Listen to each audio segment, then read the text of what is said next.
മനുഷ്യന്മാരെല്ലാവരും പല കോലത്തിലാണ്, പല ജീവിതമാണ്. ജീവിതത്തെക്കുറിച്ച് പറയുമ്പോൾ പലരും പലതിനോടും ഉപമിക്കാറുണ്ട്.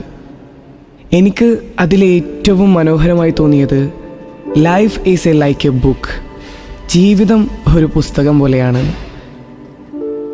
ആ പുസ്തകം പൂർത്തിയാക്കിയവരുണ്ടാവും, സ്വയം പൂർത്തിയാക്കാൻ കഴിയാതെ ഉള്ളതുകൊണ്ട് തൃപ്തിപ്പെട്ട് പിരിഞ്ഞുപോയവരുണ്ടാവും. പുസ്തകത്തിൻ്റെ പുറംചട്ട നോക്കി വിലയിരുത്തുന്നവരും കുറച്ച് വായിച്ച് വിലയിരുത്തുന്നവരും മാത്രമാണ് നമ്മുടെ ചുറ്റിലും. എന്നാൽ ഞാനൊരു സത്യം പറയട്ടെ, നമ്മളെന്ന പുസ്തകം നമുക്കും പടച്ചോനുമല്ലാതെ വേറൊരാൾക്കും പൂർണ്ണമായി വായിക്കാൻ കഴിയില്ല.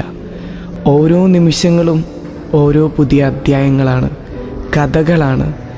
ആ കഥകൾ മറ്റുള്ളവർക്ക് പാഠങ്ങളാണ്. പറയാം ഒത്തിരി കഥകൾ കേട്ടിരിക്കുമെന്ന വിശ്വാസത്തോടെ.